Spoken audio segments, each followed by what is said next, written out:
Eu confesso que estou um pouco nervoso, mas vamos lá, Deus tá comigo aqui, e é isso.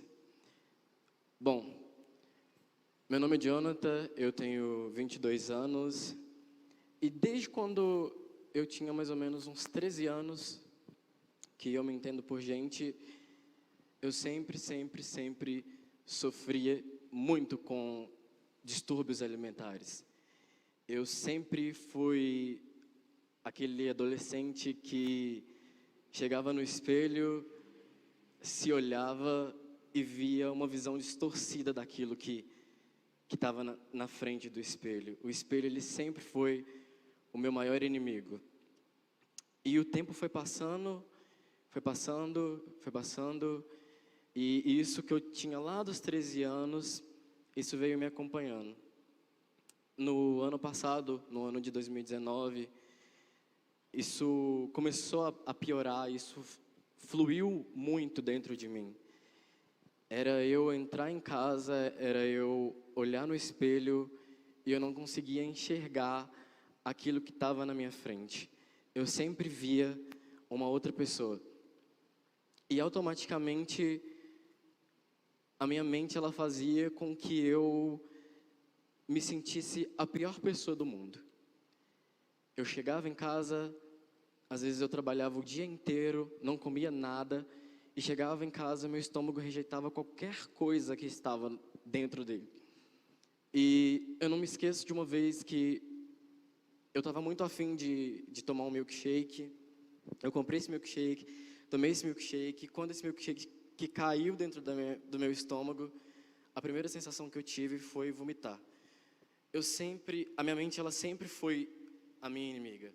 Mas em nome de Jesus, quem controla a minha mente hoje é o Espírito Santo. E eu ficava olhando no espelho e falava, nossa, eu preciso perder mais quilos, eu preciso ficar com 50 quilos, e eu estava pesando já 57, e eu queria diminuir, eu olhava no espelho, não gostava do que eu via, as pessoas me chamavam para almoçar, me chamavam para, vamos sair, e às vezes eu saía, porém, quando eu chegava em casa, tudo aquilo que eu tinha comido ia embora. E aí eu comecei a ver que eu precisava de mais. Eu queria emagrecer mais. Eu já não comia. Eu ficava fraco o dia inteiro. E eu lembro que eu disse para mim mesmo, você precisa de mais, você precisa emagrecer mais, você precisa emagrecer, você precisa emagrecer, você precisa emagrecer. E aí eu lembro que aconteceu um episódio que uma menina que trabalhava comigo, ela comentou, eu conheço uma pessoa que ela está vendendo um remédio, e esse remédio ele é feito de ervas caseiras, e eu fiquei muito interessado, comecei a ler sobre esse remédio, e ele era muito caro, e eu falei assim, não, eu vou comprar, eu quero esse remédio porque ele vai me ajudar. E aí eu comprei o remédio, e comecei a tomar o remédio. E cada vez que eu tomava o remédio, eu me sentia pior. Cada vez que eu tomava o remédio, eu me sentia mais fraco. Cada vez que eu tomava o remédio, as minhas emoções, elas oscilavam mais. Cada vez que eu tomava o remédio, meu estômago doía mais. Eu não sentia fome, mas para mim estava tudo bem. Eu estava ali tomando aquele remédio, então estava tudo bem. Eu estava emagrecendo, eu ia na balança, já tinha perdido gramas. Eu ia na balança, tinha perdido quilos. E teve um dia que eu dei a loucura de tomar 2 comprimidos seguidos. E eu estava vindo embora do serviço para casa, e eu lembro que as minhas vistas elas começaram a escurecer, e tudo ficou preto, e a única sensação assim, que eu lembro foi de ter me apoiado no chão e ter visto tudo rodar. Tudo rodava, mas dentro de mim alguma coisa falava, para de tomar esse remédio. E eu ficava, não, é só efeito do remédio.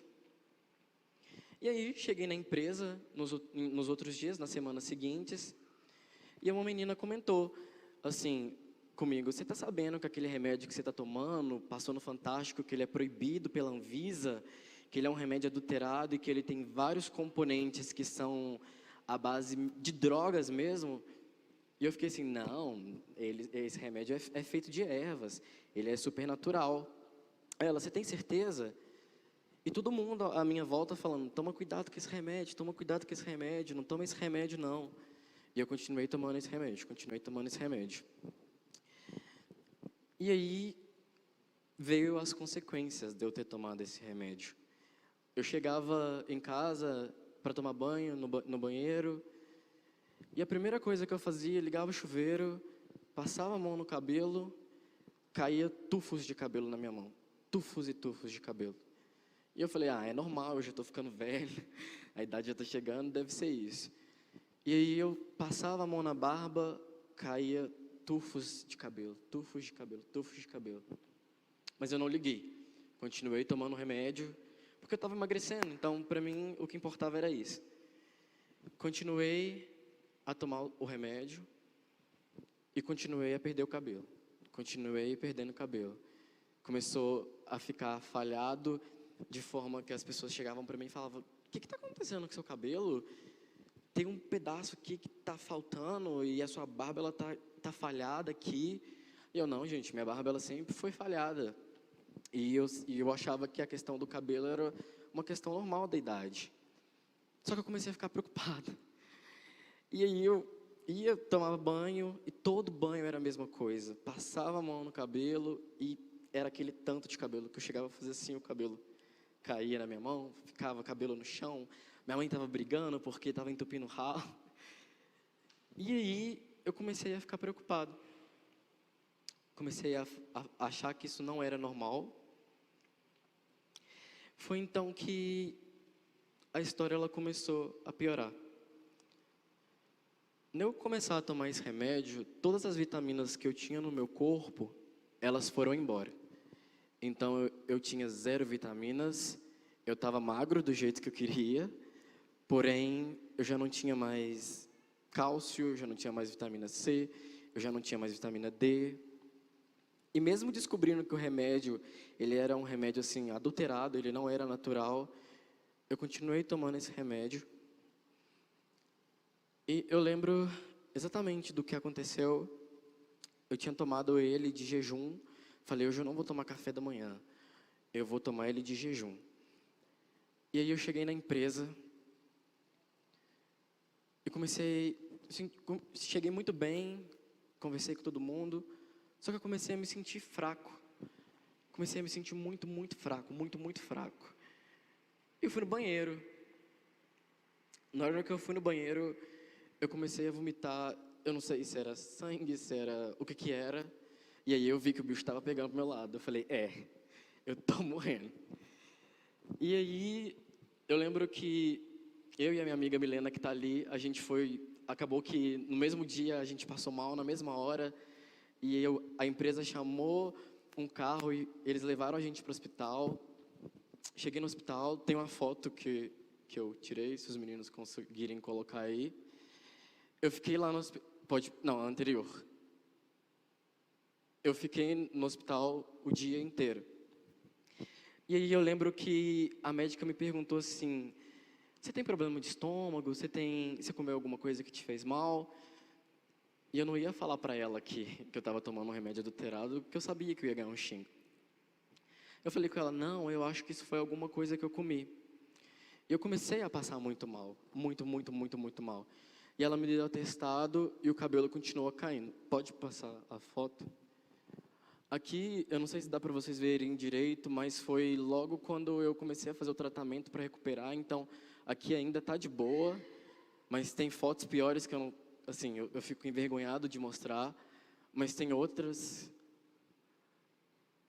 Eu já não tinha mais a parte de trás, ela já tinha caído toda, e a parte da frente também começou a cair.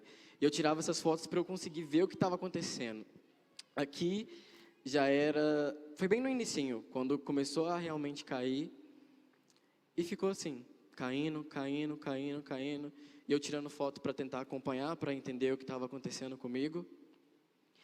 E nesse dia eu fui embora para casa, saí do hospital, ganhei atestado, fiquei em casa, falei, eu não quero mais tomar esse remédio. Eu não estou me sentindo bem. Só que acontecia várias coisas na minha vida pessoal que faziam com que eu quisesse continuar tomando esse remédio. Porque esse remédio, ele fazia com que eu me sentisse bem. Assim, né, olhando no espelho, eu tô magro, então eu tô bem. E aí, conversando com uma amiga minha, ela me falou que estava fazendo terapia e me falou das mudanças que ela tinha tido com o terapeuta dela. E eu falei, não preciso disso não, eu sou a pessoa mais bem resolvida que eu conheço, pensando comigo mesmo. Não preciso de terapia não. E aconteceu um fato que acabou que eu fiquei viciado no remédio. E quando eu não tomava ele, as minhas emoções, elas faziam assim, ó, pá, pá. Na mesma hora que eu estava muito alegre, eu ficava muito para baixo. E eu lembro que aconteceu um episódio que eu sentei perto do metrô e falei com Deus, Deus, me leva, porque eu não estou aguentando mais ficar aqui na Terra. Eu acho que não tem um propósito para mim mais. Eu acho que para mim acabou. Eu não tenho mais o que fazer. Para mim é isso, ó, acabou. E na hora a gente pensa besteira, mas eu senti a voz do Espírito Santo tão forte naquele dia, mas tão forte naquele dia, que eu lembro que eu não sei como eu consegui chegar em casa de volta. A única coisa que eu lembro é que eu estava sentado no chão do metrô e de repente eu já estava na minha casa. E eu falei, vou começar a fazer terapia. E nisso eu já estava afastado da igreja, não tinha mais comunhão com Deus, e mesmo assim Ele cuidava de mim em todos os momentos. E aí eu falei, não, vou marcar terapia. Marquei a primeira sessão da terapia, fui direitinho, o terapeuta virou para mim e falou assim, vou deixar aqui uma caixinha de lenço, se você precisar. E eu, mais uma vez, com a minha arrogância, virei e falei, pensei comigo, eu precisar de lenço? Esse cara tá achando que ele vai fazer eu chorar aqui no primeiro momento? E aí eu lembro que eu gastei a caixinha de lenço dele inteira, de tanto que eu chorei. E eu comecei a fazer terapia, eu ia toda semana, mas eu sentia que eu estava precisando de alguma coisa. Eu sentia que ainda estava faltando alguma coisa. Não desmerecendo o trabalho do terapeuta, que foi um trabalho assim sensacional, mas eu queria mais. Eu queria muito, muito mais. Eu estava bem, a minha mente estava bem, mas eu sentia falta do Espírito Santo. Eu sentia falta de Deus. E eu passei o feriado do carnaval inteiro num retiro que durou 5 dias. E nesse seminário o tema foi esse versículo que eu li. E nesse seminário eu recebi a cura que eu tanto queria. Eu já estava me tratando, porém a cura de Deus ela chegou para mim. E foi um processo até hoje muito, muito difícil. Porque quando a gente é ser humano e a gente tem pessoas que machucam a gente tem pessoas que partem o coração da gente, é difícil da gente liberar o perdão. Mas eu aprendi uma coisa, que quando a gente perdoa, a gente se liberta. Quando a gente perdoa, a gente consegue encontrar novamente o Espírito Santo. Então, às vezes, a gente passa por situações, a gente passa por pessoas na nossa vida que vêm, deixam marcas, e a gente não entende por que aquilo ali está acontecendo. Mas hoje eu entendo. E, às vezes, quando alguém falava comigo, não, você está passando por isso, que é só para você aprender uma lição. E eu falava, não quero aprender lição nenhuma, eu estou bem assim, não quero aprender nenhuma lição. E eu aprendi uma lição, que o perdão, ele é o melhor caminho. Eu sei que é difícil perdoar as pessoas quando elas nos machucam, quando elas nos ferem, mas o perdão, ele é o melhor caminho. E eu continuei a fazer a terapia, me afastei das redes sociais, voltei a ir à igreja, só que para mim eu não estava satisfeito. Eu vi que Deus tinha me dado uma segunda chance. Então eu falei, eu não vou desperdiçar essa segunda chance. Eu preciso fazer alguma coisa, não para mim, mas pelas pessoas. E aí, eu estava um dia no meu serviço, e estava tendo um período de chuva muito forte aqui, em várias cidades de Minas Gerais. E eu entrei no Google e vi que a cidade do meu pai foi uma das cidades que mais tinham sido afetadas pela chuva. E aquilo ali ficou na minha cabeça. E eu nunca era uma pessoa assim, de me importar muito com isso, porque estava longe de mim, eu não chegava aqui, então eu comecei a pensar. Falei, eu preciso fazer alguma coisa. E Deus soprou muito, muito profundo assim no meu ouvido. Você vai criar uma ONG. Eu falei, eu não vou criar uma ONG, eu vou só ir lá, eu vou fazer o que eu tenho que fazer e vou embora. Só que eu não tinha ideia, eu só tinha dinheiro, mas eu não sabia o que fazer. E aí eu conversei com meu pai e falei, pai, eu preciso ir na roça. Eu preciso ir na roça. Ele não entendeu nada, nada, mas eu falei, eu preciso ir na roça. Ele falou, eu consigo ir só semana que vem.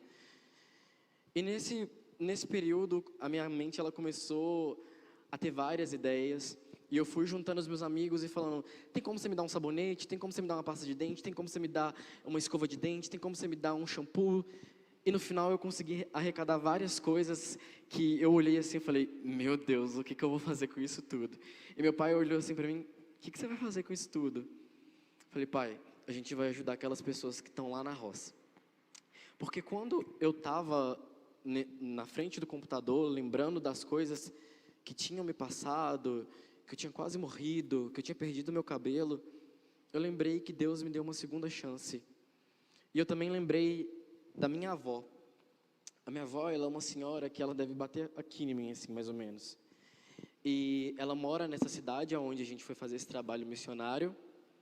E lá nessa cidade, nessa roça, existe um rio. E nesse rio, faltando um mês antes de eu nascer, ela perdeu os 2 filhos dela de uma vez, afogados. E ela foi para essa cidade fazer um trabalho missionário. Ela largou tudo aqui e foi para a cidade fazer um trabalho missionário. E eu fiquei me questionando, por que minha avó estava naquele lugar que trazia tanto sofrimento para ela, que talvez trazia tantas lembranças. Ela perdeu 2 filhos lá. E eu comecei a pensar. E Deus falou muito claro comigo, que quando a gente volta no passado, é para a gente se curar. O passado ele é um lugar de referência. O passado não é um lugar para a gente ir e ficar. A gente se cura ficando no passado. Porque a gente não vai mais querer voltar, a gente não vai querer mais fazer as coisas que a gente fazia no passado. E eu lembro que a gente foi eu, um amigo meu, chegando lá, o carro não queria subir porque a ponte tinha caído, tinha muito barro. E eu comecei a ficar preocupado, porque eu falei, o que eu vou fazer aqui? Aqui não tem nada, aqui não tem internet, aqui não pega celular. E a gente foi batendo em casa. As casas lá, elas são distantes umas das outras, eu andei muito. E a gente foi entregando os kits que eu mesmo montei. Eu e meu amigo, a gente foi entregando um kit para cada casa. E parou um grupo de meninas perto de nós e falou assim, vocês não têm ideia do quanto que a gente precisava desse sabonete. Na hora que aquela menina falou aquilo comigo, eu fiquei assim, meu Deus, eu tenho tudo lá na minha casa. Eu tenho os meus amigos, eu tenho acesso à internet, eu tenho luz, eu tenho água, eu tenho telefone, eu tenho família. E na hora que aquela menina falou aquilo comigo, eu falei, eu sei por que eu tive que passar por tudo aquilo. Voltei para Belo Horizonte, depois dessa viagem, a gente fez assim, um trabalho incrível lá. A minha avó, ela mora lá agora, ela tem um trabalho missionário todo sábado, que ela também ajuda pessoas lá, tanto espiritualmente, pessoas que chegam lá. E eu aprendi muito naqueles dias. Foram assim os dias mais decisivos da minha vida. Cheguei na empresa, pedi demissão, porque Deus falou comigo, você vai tirar um tempo para você. Pedi demissão e eu achei assim que eu ia perder todos os meus direitos, que eu estava lá já tinha 2 anos. E eu lembro que a chefe virou no meio da reunião e falou assim, gente, é o seguinte, tá chegando uma pandemia aí no Brasil e a gente vai precisar desligar algumas pessoas, quem quer ser desligado? Eu falei, meu Deus, eu ia pedir para ser desligado e ela acabou de fazer essa pergunta. E eu continuei ouvindo a voz do meu coração e falei, eu quero. Será que tem como você me mandar embora? E ela ficou meio tipo, ai, mas você... Não, você não, eu estava esperando outras pessoas pedirem. Eu falei, não, eu quero, eu preciso. Expliquei para ela o que eu tinha passado, que meu cabelo estava caindo, que eu não queria mais ir trabalhar, eu queria ficar um tempo para mim. E ela falou assim, você cumpriu um aviso? Eu falei, cumpro. Cumpri o aviso certinho e acabou os dias de eu trabalhar. e eu fiquei recluso em casa. A pandemia começou, minhas aulas foram encerradas, e eu ficava em casa o dia inteiro vendo testemunhos. Eu colocava o testemunho da Eixla, colocava o testemunho do Fernando Brum, e eu assistia louvor, e eu ouvia hino, e eu cantava, e aquilo ali, eu estava no meu mundo. Para mim já estava tudo bem. Criei a ONG, estava tudo certo, tudo indo perfeito. Falei, não, tá perfeito. Fui na dermatologista, ela me passou os remédios, meu cabelo voltou a crescer. Isso daqui que vocês estão vendo, não tinha nada aqui na frente, não tinha nada. O cabelo voltou a crescer. Eu falei, tá perfeito. A minha vida tá como ela tem que ser. Eu achava que eu estava feliz e acabou. Para mim, aquilo ali era o suficiente. E no dia 30 de julho, eu estava em casa, arrumando as coisas, pensando no que eu ia fazer na ONG, e qual o projeto que eu ia, porque a gente começou a entregar comida para morador de rua, a gente começou a ir em orfanatos, meus amigos começaram a me ajudar. E no dia 30 de julho, eu ouvi um grito na rua da minha casa, e era meu primo. Ele deu um grito, ele gritou, Jonathan! Eu tomei um susto, estava com som alto, e eu falei, o que foi, João Vitor? Ele falou assim, a Giovana foi atropelada. Eu falei assim, para de brincadeira, João Vitor, eu estou ocupado aqui arrumando os meus negócios, você vem cá fazer esse tipo de brincadeira. E aí ele começou a ficar muito desesperado, eu não estou brincando. E a gente mora todo mundo muito perto. E a Giovana, ela é minha prima / afilhada de 4 anos. E na hora que eu cheguei assim na rua, tinha uma movimentação. E eu lembro do meu avô com ela nos braços, ela toda machucada, ela toda ensanguentada, saindo sangue pelo ouvido, saindo sangue pelo nariz, pela boca. Ali eu tive um outro baque muito forte. E aí, pela graça de Deus, passou uma médica na rua, saiu do Uber e começou a fazer massagem cardíaca nela. E eu sem entender o que tinha acontecido, e meu avô brigando com as pessoas na rua, porque o menino tinha vindo de bicicleta, atropelado ela e jogado ela a 4 metros de distância. Ela bateu no muro e caiu no chão, toda ensanguentada. E naquela hora, eu vi ela em cima da mesa da casa da minha avó, e eu vi que o SAMU não estava querendo vir. E a gente achou aquilo muito estranho. Só que estava todo mundo desesperado. Assim, foi chegando gente curiosa, foi chegando gente querendo ajudar, foi chegando a família. Só que a mãe dela e o pai dela, eles são pastores, eles não estavam em casa. E só estava a gente, e a médica começou a fazer massagem cardíaca nela. E eu vi que a médica parou. E a médica deu um sinal que eles conversam por códigos, eu não sei direito explicar. E o SAMU não quis vir buscar ela. E aí eu lembro que a minha tia chegou desesperada, abrindo o portão, abrindo a porta, ajoelhou e ela deu um grito. Ela deu um grito porque ela estava na igreja e a Giovana estava com a minha avó. E ela deu um grito que doeu na minha alma, que ela gritou, meu Deus, devolve a minha filha, eu estava fazendo a sua obra. E nisso a Giovana já estava desfalecida. A Giovana só fez assim, ó. Na hora que ela fez isso, a médica olhou assustada. E aí ele já ligou para o SAMU. E aí meu tio falou, não, a gente não vai esperar o SAMU não. Meu tio, muito guiado por Deus, falou, a gente vai levar ela. E chegamos no hospital, eles foram na frente, a gente foi atrás. E o médico virou para a gente e falou assim, vocês têm fé?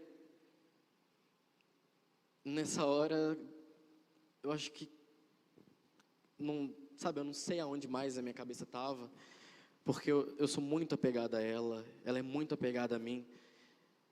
E a única coisa que a gente virou para ela e falou, não, a gente tem fé. Era uma médica, aliás. E aí, como estava tendo o surto da Covid, eles foram trazendo ela e fizeram todo o procedimento na nossa frente. Eu nunca vou esquecer essa imagem na minha cabeça, a ambulância aberta, e eles começaram a furar ela por todos os lados do corpo dela. E a gente ali assistindo aquilo. e enfiaram várias agulhas, várias sondas. E aí a médica falou, a gente vai ter que transferir ela para o João 23. Só que ela não vai resistir. Ela vai passar por uma cirurgia na cabeça, mas ela não vai resistir.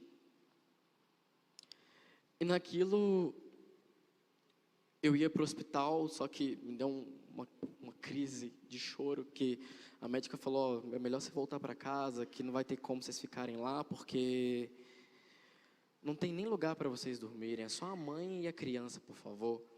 E a gente voltou para casa, cheguei em casa, tinha uma corrente de oração no quintal da minha avó, e as pessoas orando, e assim, um caos, porque ninguém sabia da notícia. Só eu que tinha escutado, só eu que estava lá. E todo mundo acreditando que ela estava bem. E eu virei para minha tia e falei, minha tia chama Shirlane, virei, Shirlane, a médica falou que a Giovana vai passar por uma cirurgia na cabeça agora, mas ela não vai sobreviver. E nisso minha tia espalhou a notícia, que eu não tinha como, nem força mais para falar qualquer coisa. E eu lembro, irmãos, que foi um caos lá em casa. Todo mundo começou a desmaiar, e a minha avó desmaiou, minha mãe desmaiou, a pressão de um caiu, a pressão de outro caiu. E eu falei, meu Deus, o que está acontecendo? O que está acontecendo? O que está acontecendo? E a gente passou uma noite sem notícia. Só que ninguém conseguia dormir, a gente só pensava na Giovana, porque ela é a mais nova, assim, a segunda mais nova lá em casa, ela é uma menina muito esperta. E a gente só pensava na Giovana, só pensava na Giovana, só pensava na Giovana. E a gente com aquela palavra negativa do médico, que ela não ia sobreviver, mas de um lado a gente crendo muito no poder da oração e crendo muito no poder do Espírito Santo.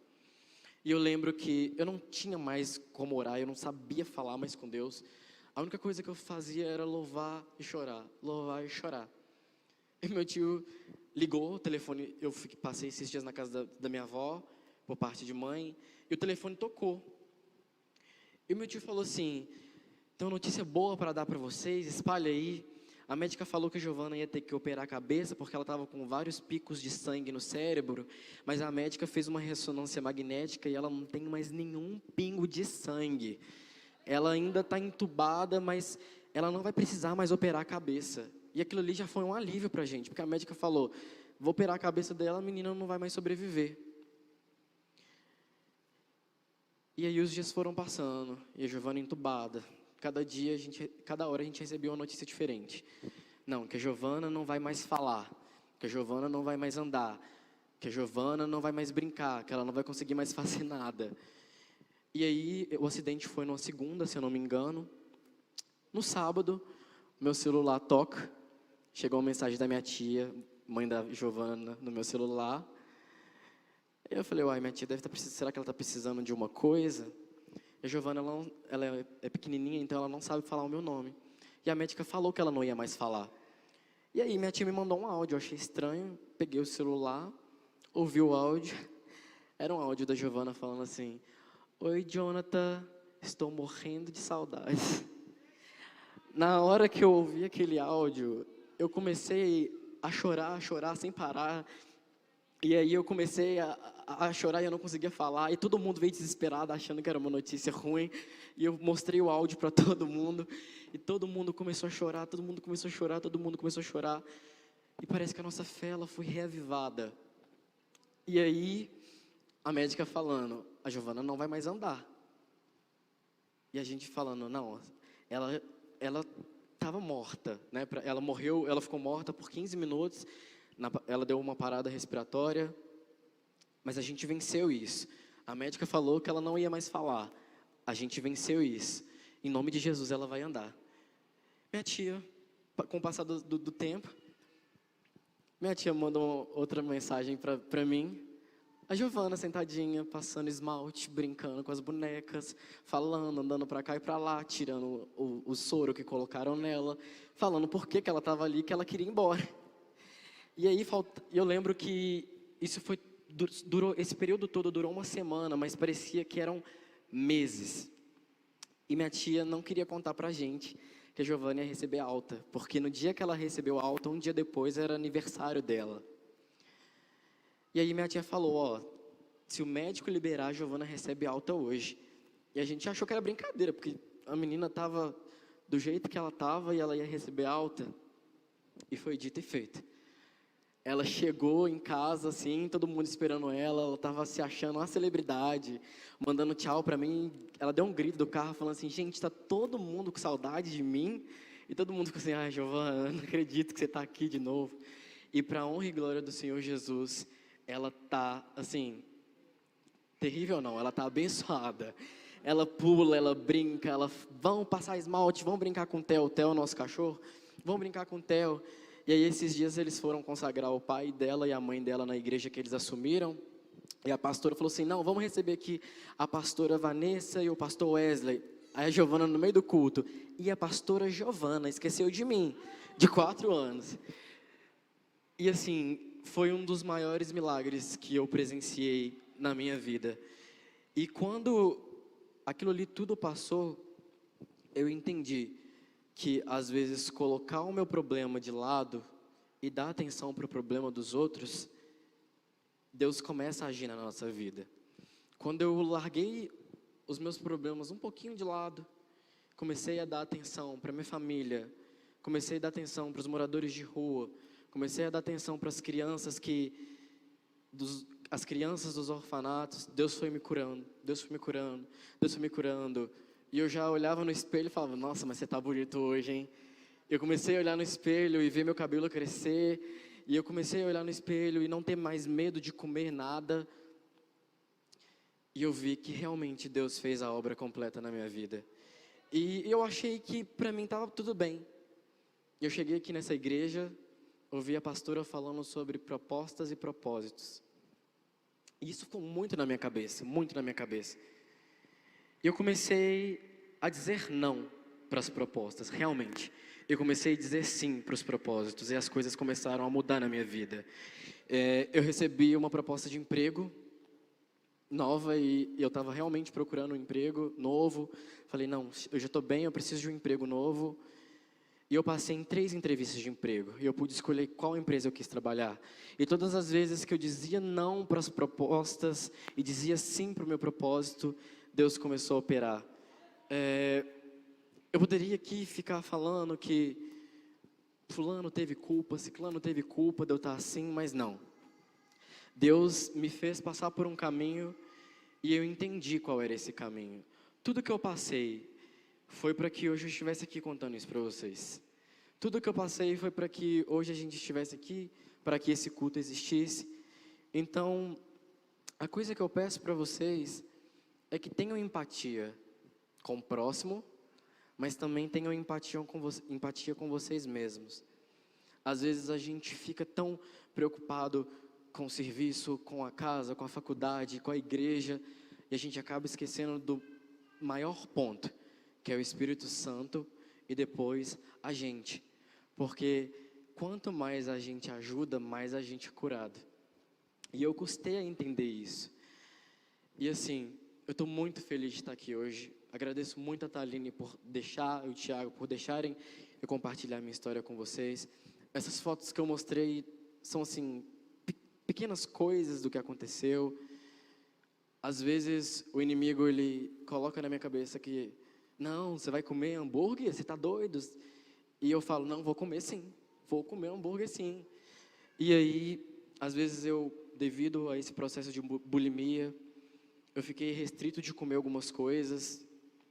Às vezes eu não posso comer tal coisa porque ela me faz mal. Ou às vezes eu acordo no meio da noite com uma dor muito, muito forte no estômago. Mas eu continuo dizendo não para as propostas e continuo dizendo sim para o meu propósito. Eu sei que essas coisas vão passar, porque todas as coisas já passaram e eis que tudo se fez novo. E eu queria chamar aqui a banda para a gente poder cantar uma música.